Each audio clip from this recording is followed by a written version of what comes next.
everyone, my name's Katrina Walser and I am a knitting teacher and designer coming to you from Sydney, Australia. If we haven't met before, this is my podcast called On the Needles, and today is the 2nd of March and this is episode 7.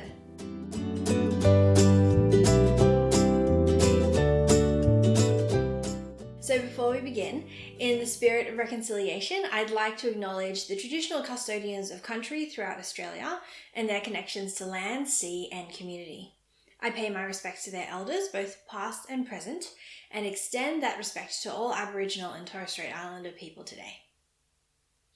So, I have a couple of things to show you, but not a whole lot this month actually, so I guess we can just get into it and I'll talk a little bit more later about why there hasn't been a whole lot to show you.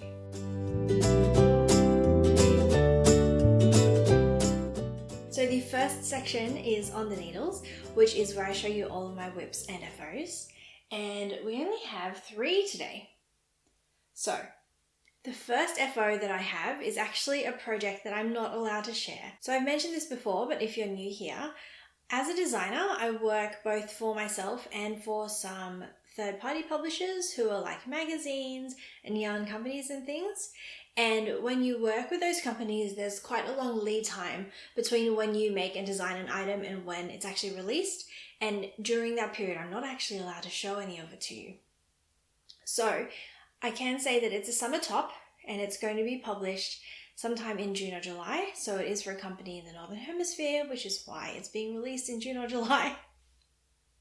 And yeah, it took me about a week to knit, which was faster than I anticipated, but I'm pretty excited about this one. So I'll be able to show you that in a couple of months, but in replacement for that, I do have a top that I made a really long time ago now. When did I make this? Probably in September. That I haven't been allowed to show you. I have mentioned it before. There was a little flash of blue in my year-end wrap-up that I was like, oh, here's a top that I can't show you. So I can show it to you now. So it is also what I'm wearing. This is the Meadow Tank. It was just published by Knit Picks in a collection of theirs called Breezy. I think it was called Breezy. There's a whole lot of words that I'm about to say and I get them all mixed up. But I'm pretty sure the collection was called Breezy, and if you are interested in seeing it, there's a link to both the pattern collection, which is a physical book, as well as an ebook, and the individual pattern down below in the description box. So yes, this is the Meadow Tank. It was knit in Comfy, which is a Knit Picks yarn that is 75% Pima cotton and 25% acrylic, so it's really, really soft. I generally don't knit with acrylic for myself, but when I'm working with a yarn company, I'm pretty open to whatever they are interested in me making a pattern for them in. Obviously, I get some say in what I actually make, but usually they have a couple of different options that they'd like, and if all of those involve acrylic, I'm totally fine with going for it, because I know that it has its own pros, can make things a lot more affordable and a lot softer and things. So I'm totally down to work with it if I need to. But because it's Pima cotton, it is very, very soft. It is a fingering weight yarn, or 4-ply for my Aussie friends. And I knit this on a 3.25mm needle for the main pattern, and then you go 2 sizes up, so I used a 375 for the linen stitch. So the straps and the neckline are all linen stitch, and then the bottom band, which I'll stand up and show in a sec, is also linen stitch. So I want to show you this stitch pattern. Let's see if I can get close to the camera.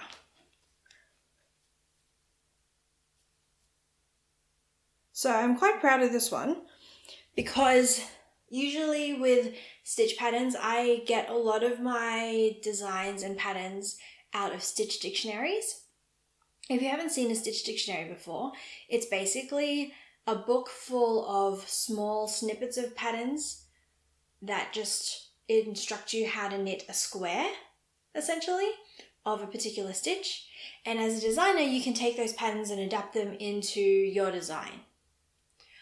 And so I do that a lot But I'm pretty proud of this stitch because I just made this one up by myself, and the texture is really cute and it's pretty easy to do. They're all just little twisted stitches. So this one is knit in the round from the bottom up, and it's pretty funny because I designed this based on a bag that I had made.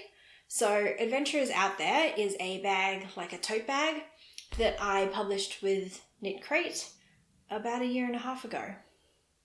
And at some point while I was constructing it, before I put the bottom seam into the bag, I realized that it looked like a top if you held it in a particular way. So I decided to take that idea and run with it, and that's where the meadow tank came from. So I changed the stitch pattern in the middle, but it's still got the linen stitch top and bottom. And yeah, so the way you construct the armholes, it's really, really simple. There's no shaping or anything. You just knit a tube straight up. And then once you get to this part here, you bind off a set of stitches around the armhole, and then on the next row or round, you cast on a bunch of stitches to make the strap. And then you just keep knitting rounds. So it's really, really easy. If you're looking for a first top pattern and you don't mind linen stitch, then it's a great one to try out. I do know a lot of people don't love linen stitch in the same way that people don't love ribbing, but as a continental knitter, I've never minded it. It is a little slow going, but it's pretty fun, and it makes a really nice texture at the end of the day. It was pretty funny though, because I haven't worn this top all summer for a couple of different reasons. I sort of forgot about it. This is part of the problem with working with companies overseas, because you make things at like all weird times of the year and you just forget by the time it's time to wear them that they're there in your cupboard. But then there were also a couple of other reasons. I have changed size basically. So during lockdown last year, I stacked on a bit of weight, which is fine. It's not a problem really. I would like to lose it, but it's not a big deal. But it does mean that I changed size both in my like store-bought wardrobe, which means hardly any of my clothes fit anymore, but also I now should be knitting a size above what I'm used to. So I used to always knit the 32-inch size when I would choose top patterns, but I should now be knitting the 36-inch size, and I just sort of didn't adjust for that. I keep forgetting that fact, and I keep accidentally making the 32-inch size. So this top is a little bit too small for me now, which is also part of why I haven't worn it. Plus, I knit the straps a little bit too long. So when you're designing a pattern, you have to work to sort of a set of given sizes for each size of the pattern. And by sizes, I mean like the measurements of all the different body parts. So there's a set bust size and a set armhole length and a set waist circumference. So the company essentially gives you a set of those measurements, and that's what you have to write the pattern to. But obviously those measurements don't fit everybody. And in my particular case, I made this to exactly the pattern instructions given for the 32-inch size, and that meant that the straps are a little bit too long for me. So the pattern does have instructions on how you can alter the strap length if you need to.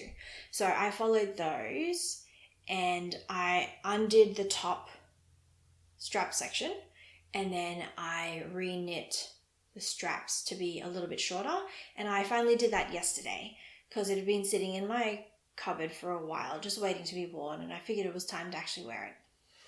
So I fixed that all up yesterday. Took me a little while, but it's all done now. And yeah, it's a nice pattern. I think that I can wear it. It's not as tight as I was worried that it would be. It is a little bit short though, so I have to wear it with my high-waisted pants. I think if I was to wear it again, to make it again, I would knit it a little bit longer. So yes, that is the Meadow Tank. You can buy it as an individual download or in the whole pattern collection. Breezy is a collection of knits that are all mostly in cotton. So they're like comfy summer knits that are quite nice. So my next, I don't know whether to call this a whip or an FO. I'm going to call it a whip, but I will ask you a question about it at the end. So my next WIP is my colour Galdana top. I have finished it. Well, I finished the knitting. Ta-da, here it is. It's really pretty. I have tried it on once, but I tried it on before the bottom sort of patterning came into play. So, a couple of things about how this worked out. So last month I was telling you all that I had gotten up to basically the sleeve, the underarm joint, and I had blocked it because I wanted to block the top part before I did the bits in the round. Because you essentially knit this flat until this part here, and then you join it to work in the round and you work the body. But after it came off of the blocking mats, it was obvious that the yarn had pulled a little bit strangely, and I will show you the picture actually that I took of it while I was blocking it, and you can see a section where the colour just looks quite different to how it looks in the rest of the top. And that was because you knit essentially this trapezium here at the front, so like this part here, and then you knit these two little triangles at the back as well. I guess technically they're trapeziums too. So you knit these two triangles separately at the back as well, and then you join them all and knit a couple of rows flat, and then you join it in the round. And because the sections were all very different sizes, so this is relatively small, and even this part here is relatively small. But then once you join them all and you've got like really long rows, but that's joining all three of the sections, it changed the way that the colour was pooling, and it got these big smudges of just like different, like a lighter colour that weren't present in the upper parts. And so there's nothing like in and of themselves, the colours looked fine, but the difference between the two was a little bit jarring. So I ended up frogging back to where the join was, and I started alternating skeins between the two different skeins that I had at that point, like at the join point. And so that fixed it. And yeah, it was a good exercise in alternating skeins. Last month, Sky asked me a question about how to alternate skeins. And so I'd been wanting to experiment with a couple of different styles myself. And the way that I landed on is something called helical knitting, which actually, it's a lot easier than it looks. I might actually make a video on it if I can find the time, because there's a lot of videos on how to do helical knitting with 3 or more colours, but there's very few on how to do it with 2. So it'd be good to do a video on that. But it's very, very similar to the video that Stephanie from Edible Thoughts Makes posted recently on how she alternates her skeins. So I'll pop a link to that down in the description bar below. So yeah, I was happily knitting away, and I finally got to the point where I thought I should start on the patterning, and then I tried it on and it was way too long. So I ended up having to frog back maybe like 5 centimeters, which was a little bit painful, but then I knit the bottom part, and once you get to the bottom part, I actually find patterns more interesting and like I get through them more quickly than I do just plain stockinette. Because with the plain stockinette, like, it just feels like it's taking forever, and so sometimes my motivation to actually pick it up and do it is not quite there. But once I got to the pattern section, I just sort of flew through that. So yeah, so the bits that are left to do are the top tie. So essentially this hem here, this like little rolled hem, it's actually a tube, and you can see that I put some string in just so I could try the top on for myself, and this is just like random string that I had in my cupboard.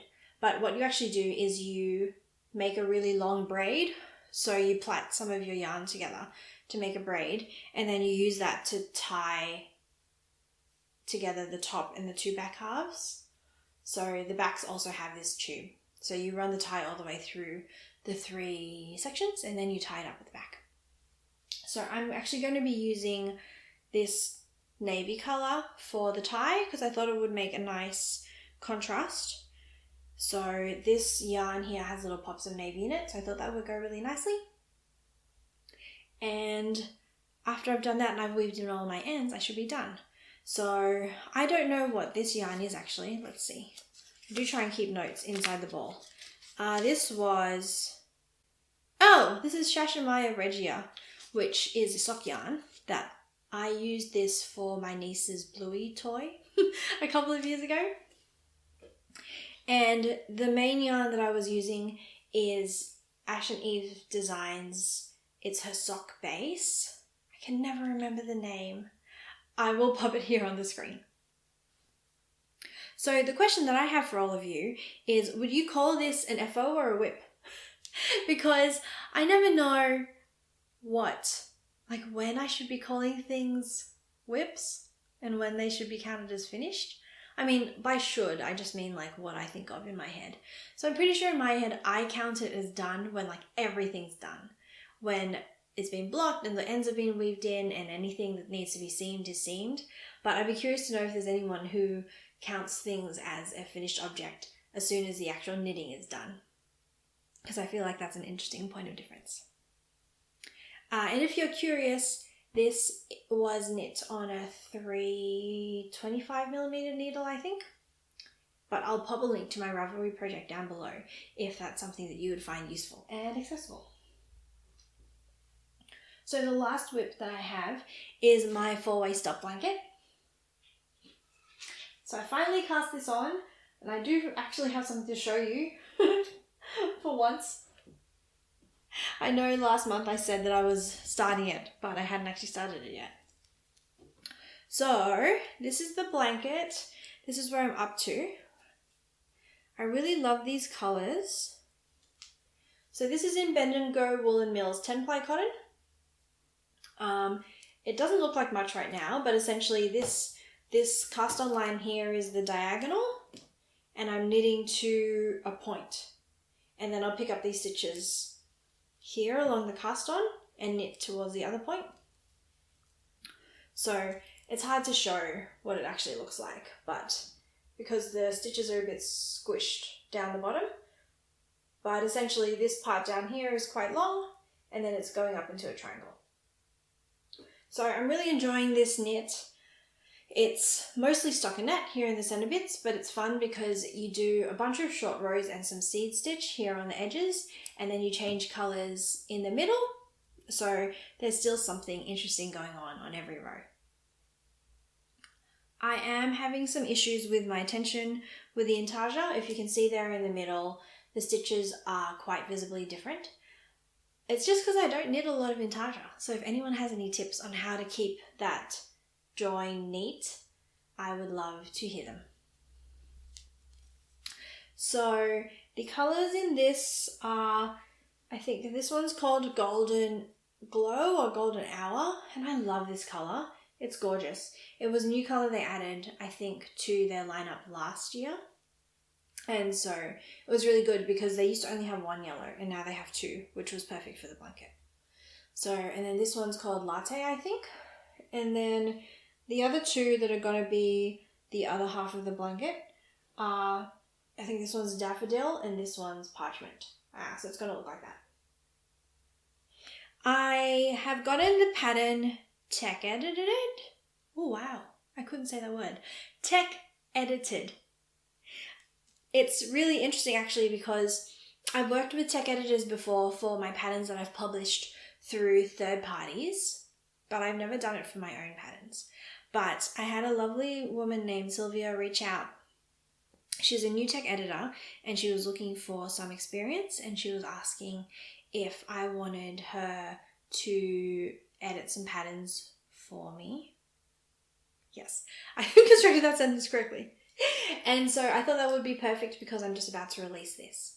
So she gave that a go and she had some really helpful feedback, especially because the cast on for this blanket is a little bit novel. And so I was trying to figure out if the instructions that I'd written were clear.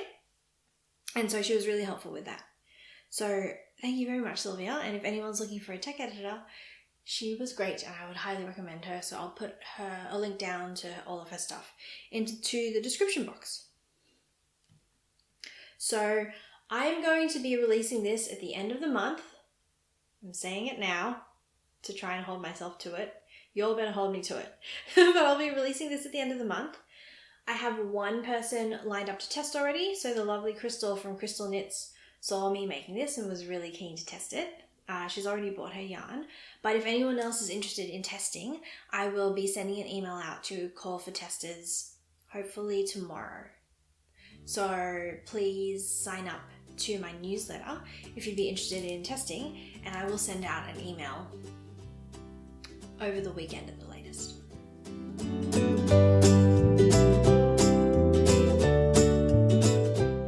Okay, so the next section I have for you is called Off the Needles, which is where I just talk about other random things I feel like talking about, sometimes knitting related and sometimes not. And today it's a little bit of both. So just before I get into this section, I've got a quick warning. I'm going to be talking about pregnancy loss for the next sort of 5 or 10 minutes. And so if that's something that's a sensitive topic for you, please skip forward and I'll pop a timestamp here so you can know when to skip to. But also in the bookmarks in the description box below, just skip forward to the knitting clinic section. So I'm actually going to sit here and knit on this while I chat to you guys, just because I feel like I really need to make some progress on it. And it is pretty, people say mindless a lot. So I guess we'll just call it mindless. It's mindless enough that I can knit on it while I chat to you. So the big thing that I wanted to talk to you about, and the reason that I haven't had a lot of progress on my projects and that I've only got a handful of things to show you, is that at the start of February, I found out I had what's called an ectopic pregnancy. Now, I know I mentioned at the end of last podcast that I had some ongoing health things going on, and I would tell you about it once they'd been resolved, and so this is me telling you about it. To be honest, I'm not really at a point yet where I want to be talking to people, like having discussions with people about it. So if you could do me a favor and refrain from mentioning this in the comments, that would be much appreciated. I think I'll get to a point, at some point later, where I'm feeling a bit more able to speak to people about it, but right now I'm not at that point. This isn't the first miscarriage that I've had, so I do know that I'll get to a point eventually where I'll be able to chat about it, but right now is not that time. But the reason that I did mention it is that I think that women's health, and especially things around losing children or babies, is not talked about enough. And so I just wanted to put it out there in case anyone else has gone through anything like this and you're feeling a little alone, know that you're not. And there are definitely people you can talk to, and agencies sounds like the wrong word, charities and things, support groups that you can reach out to if you need to. So on that note, one knitting related thing that I wanted to chat about is that I joined a Facebook group called, I've forgotten already. I think it's called Cal for Charity or Knit Along for Charity. And it was started by a lovely Australian lady whose name I actually don't know. I'd have to look it up in the Facebook group. And essentially what she's done is she's put together a group, and every month she is finding a charity who are in need of knits. And she's essentially running a month-long knit along for that charity. And so she posts the details of who the charity is and what it is they need and the yarn you need and things like that. And it's the first month that she's done it. And it just so happened to be for the Red Nose Foundation. So the Red Nose Foundation are a charity, I guess charity is the wrong word, organization that do research and support into they do research into and provide support for pregnancy loss, or like issues of pregnancy loss and infant loss. They're in need of items for families who need to unfortunately bury a child that was born too early. So they're looking for very, very, very small knits, mostly cardigans and some baby blankets. So that was just like sort of fortuitous timing. It was just sort of a happy, I guess happy is the wrong word. It's just a bit of a coincidence that when this is a topic that's on my mind, that was the first charity that was brought up in this group.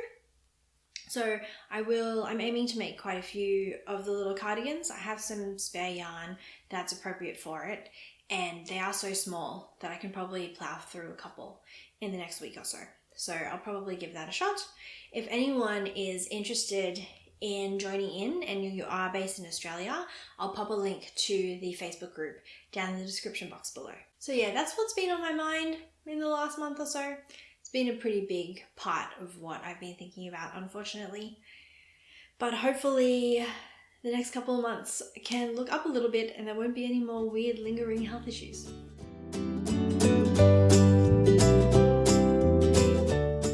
Alright, the next section I have for you is called Knitting Clinic, which is where I answer your knitting related questions. So I collect these questions on Instagram. There is a little highlight in my profile that tells you, it's just labeled Knitting Clinic, and it tells you how you can submit a question, but essentially just DM me. I will also answer any questions that people post here on YouTube, so if you have a question, just pop it down in the comments and I will get to it next month. Okay, so I've got the questions here on my phone, so apologies in advance if I am reading off of the screen a little bit and not actually looking at the camera. So the first question I got is from Maria over on Instagram, and she said, do you know any Australian Indigenous knitting designers, dyers or podcasters? As there is such a strong tradition of weaving and other crafts, I thought there must be some. Thanks again for your work, and I'm looking forward to hearing your next podcast. So thanks for the question, Maria. It is also a question that I had when I first moved back to Australia from overseas.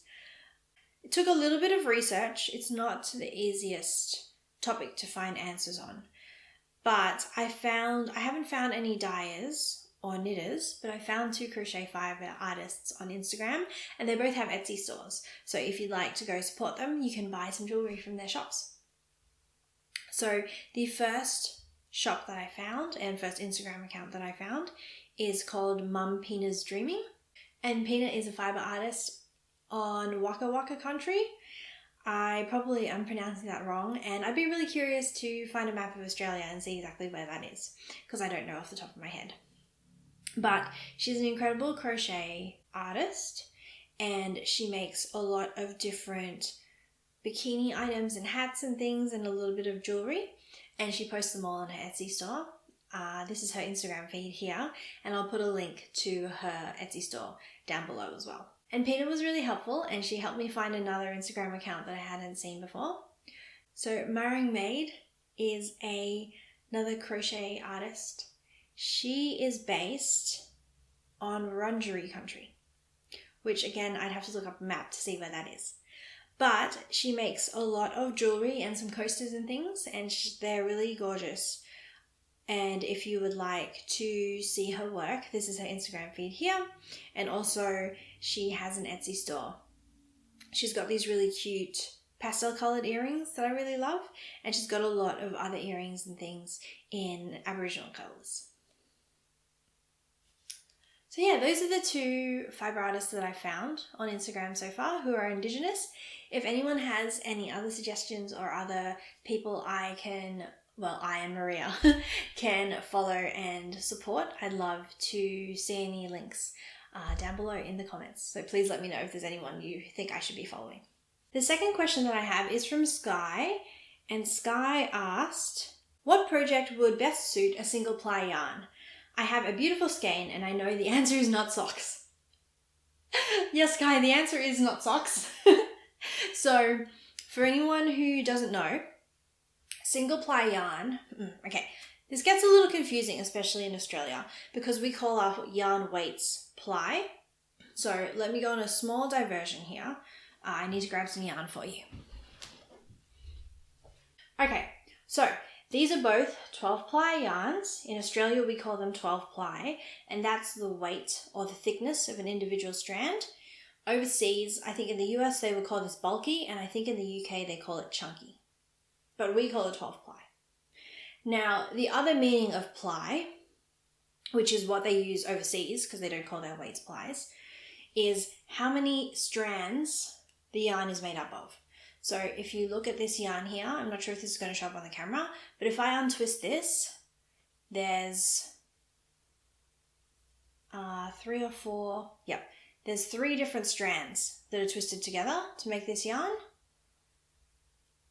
And so overseas, this would be called a bulky 3-ply yarn or a chunky 3-ply yarn. So if you are ever wondering what ply your yarn is and you're in Australia, I've had a lot of people tell me, oh, you can just untwist the number of strands and count them and see what ply it is. That's a different kind of ply. This is definitely not a 3-ply yarn. It's a 12.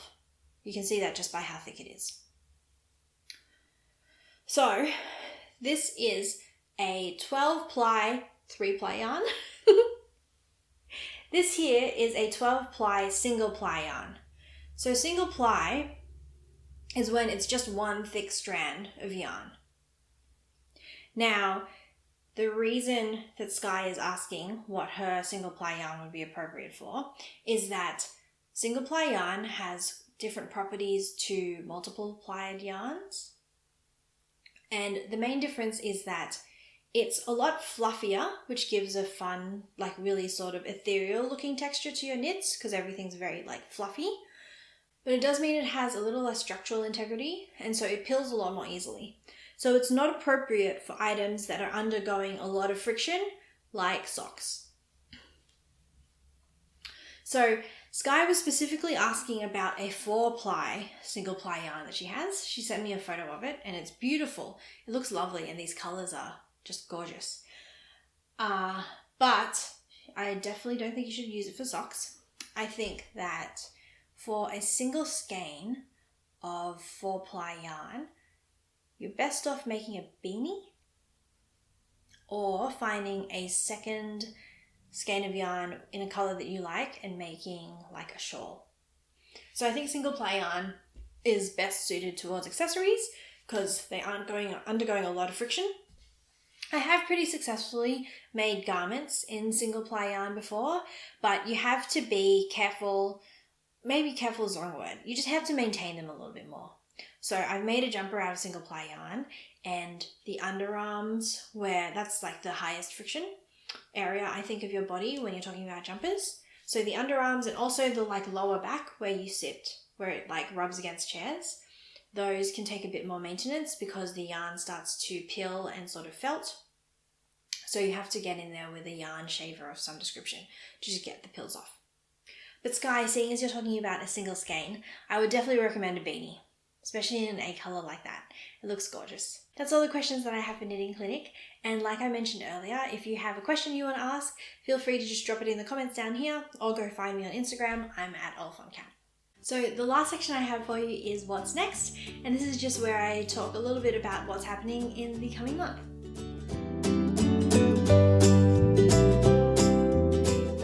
So I am planning on releasing the 4-way stop, like I mentioned. Please hold me to that. If you don't see anything about it here on YouTube, come find me on Instagram and bug me about where the pattern is. But I have realized that of all the stuff that I'm doing, I mentioned this like in December or so, but of all the stuff that I'm doing, the YouTube videos are the things that are actually taking the longest and that, to be honest, I'm the least excited about. So I know that I said last month that I was going to be posting a lot more on YouTube, but I don't think that's going to be true actually. I have quite a few tutorial videos that I want to post for the 4-way stop because it is a great learning pattern and there's a couple of different techniques that I think would be great for sort of intermediate knitters to learn. So I'm going to post some videos on those. I'll have a tutorial about German short rows and also one about intarsia and how to switch colours in the middle of a row. But other than that, I don't know. I'm just going to play it by ear with YouTube. I'll definitely be doing the podcast, so I will at the very least see you at the beginning of next month. But whether or not there's a video before that will remain to be seen. If you do want to follow me, I am most active on Instagram. So I'm at Oliphant Cat, like I mentioned, and there are links to how you can follow me down below. And also, especially in the lead up to the pattern release, I'll be sending out some emails to my newsletter. And usually the newsletter is the first place to see calls for testers and discount codes for new patterns and stuff.